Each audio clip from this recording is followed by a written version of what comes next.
guys, welcome back to my channel. Is that my cat there? Can you see my cat down there? You see him? You see his tail? Right here. Welcome to my channel, Nasya Lovaski. I would like to say thank you very much for sticking with me for the past 10 weeks. I am truly humbled by the amount of support you've given me. Aku sudah punya 129 subscriber. Yay! Sekarang kita recap dulu. Di season ini aku sudah berbagi cerita tentang hal-hal yang membuat aku suka dan tidak suka tinggal di Amerika. Di episode ganjil, aku membahas hal-hal yang tidak aku sukai, yaitu kalau mudik jauh, mahal dan capek. Mahal banget tinggal di sini, di mana gaji aku dipotong hampir 50% setiap gajian. Undang-undang negara yang mendukung kepemilikan senjata. Diskriminasi dan pelayanan kesehatan yang sangat mahal.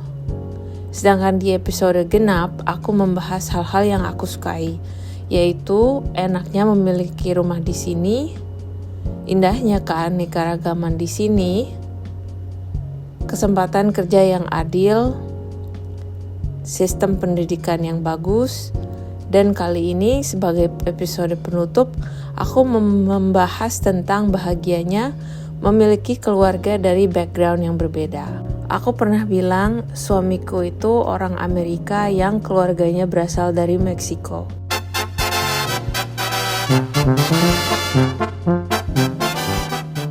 Yang paling aku suka dari keluarganya adalah mereka punya sesuatu yang sangat istimewa, di mana aku pikir sangat jarang atau mungkin tidak ada di Indonesia, yaitu radical acceptance. Mereka sangat menerima setiap anggota keluarga dengan tulus dan ikhlas. Dan banyak hal yang bisa aku sebut sebagai contoh. Contoh paling utama yaitu pernikahan. Di keluarga suami, sudah ada beberapa insiden di mana pernikahan mereka gagal dan mereka harus bercerai. Cerai di keluarga ini dilakukan dengan damai. Pertama kali aku terekspos dengan ini, aku sangat kaget. Tapi aku ini seorang yang selalu curious, belajar, dan terus mengobservasi. Dalam kejadian ini yang bisa aku ambil adalah mereka atau keluargaku di sini bisa punya pengertian seperti, oh yeah, you tried and it didn't work out. Kamu telah berusaha tapi tidak berhasil. Nah, di situ teman-teman, mereka ini tidak subjektif seperti si anu sih begini, si itu sih begitu. Mereka ini sangat netral. Mereka mengerti kalau lika-liku hidup itu tidak selalu lurus. Dan kalau tidak bahagia, ya disudahkan saja tanpa ada rasa dendam. Apalagi kalau ada anak yang lahir dari hasil pernikahan tersebut. Di keluarga sini, anak-anak yang orang tuanya bercerai tidak harus mengambil sisi. Ini menurutku sesuatu hal yang sangat indah, karena aku yakin sebagai seorang anak, kita menyayangi kedua orang tua kita. Kita hormat kepada kedua orang tua kita juga. Jadi walaupun pernikahannya gagal, keluarga di sini selalu mengingatkan anak untuk tidak boleh pilih kasih. Sumpama nih, anak tiriku, aku punya 2 anak tiri.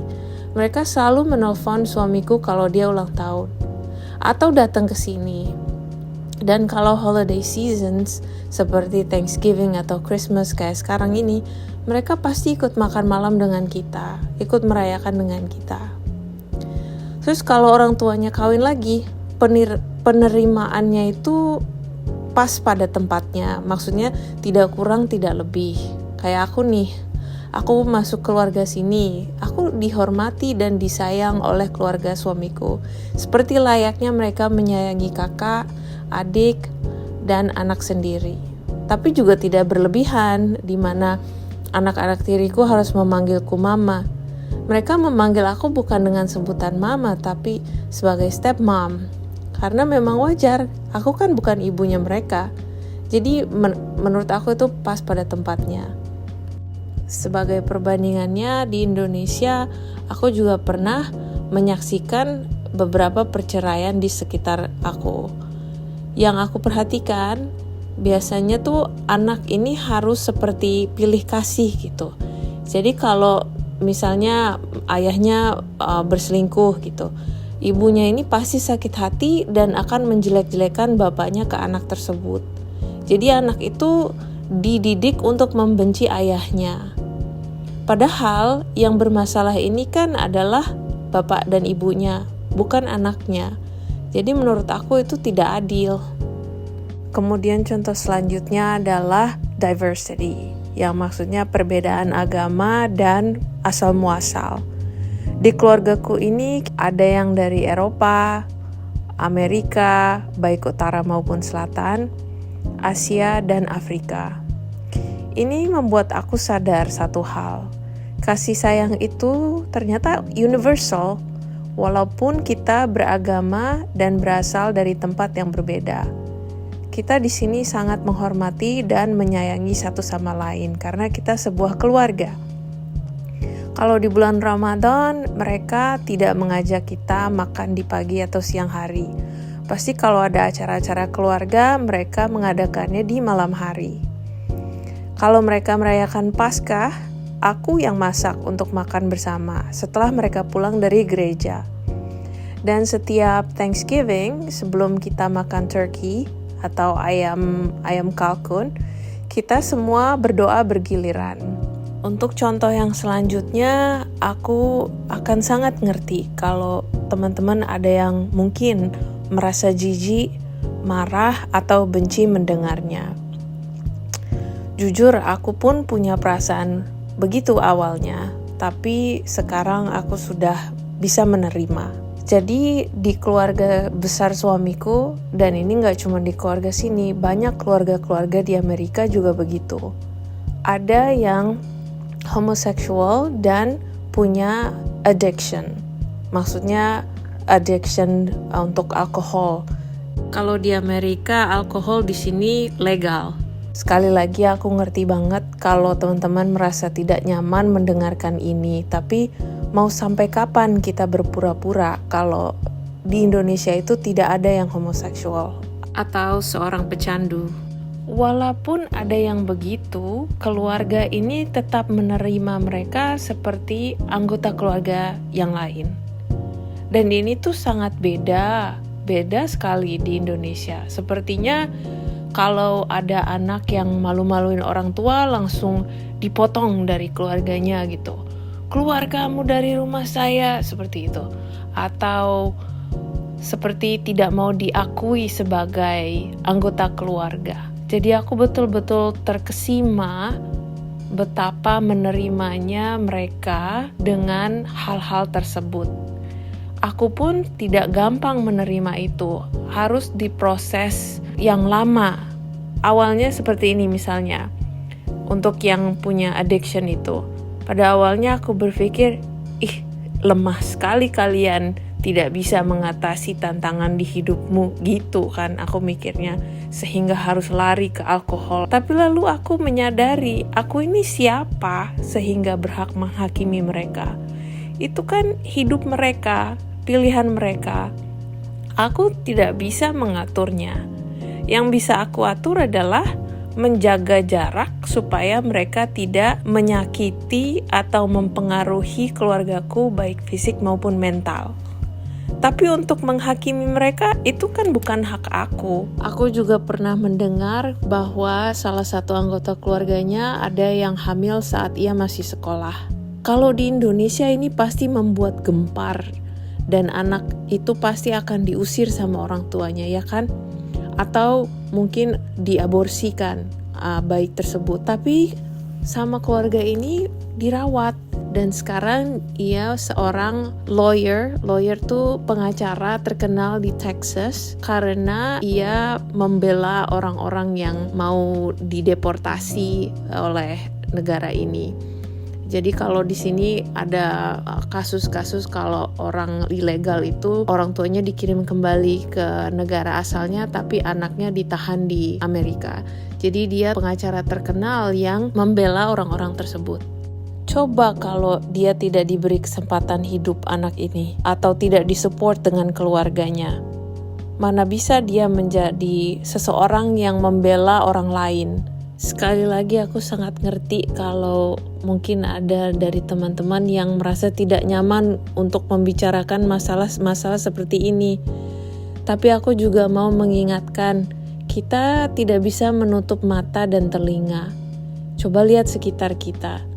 Sebetulnya ada, karena aku tahu sendiri waktu SMA ada temanku yang aborsi. Kuliah pun ada yang aborsi. Kenapa kita bisa tega seperti itu? Karena banyak keluarga di Indonesia yang tidak bisa menerima kenyataan kalau anak itu sudah mau berkeluarga. Mungkin teman-teman ada juga yang berpikir, tindakan seperti itu, seperti pecandu, alkohol, homoseksual, kok masih mau sih diterima di keluarga? Sekarang gini, anyone is addicted to something at this point. Makanan pun bisa bikin kecanduan sampai orang bisa obesitas. Atau situs porno.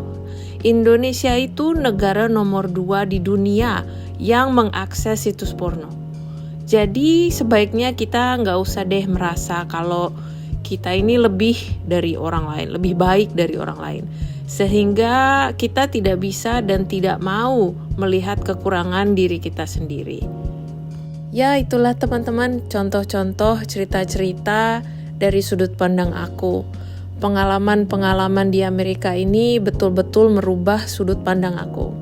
Aku sangat bersyukur bisa menyaksikan warna-warni hidup dengan senario-senario yang kadang aku nggak bisa bayangkan. Walaupun fisik aku tetap sama, seorang wanita Indonesia, tapi sungguh banyak perubahan-perubahan di dalam diri aku yang cukup sulit untuk dijelaskan. Teman-teman, aku sharing seperti ini bukannya berarti aku mendukung tindakan-tindakan asusila atau yang ilegal. Aku sharing seperti ini menunjukkan bahwa kita tidak bisa menolak sesuatu thinking that it doesn't happen. It does happen.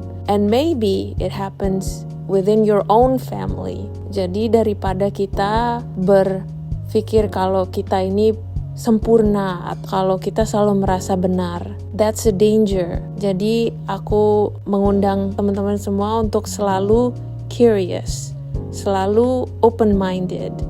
Thank you for your support. Aku bisa jadi latihan bahasa Indonesia yang sangat jarang aku gunakan selama 18 tahun di sini.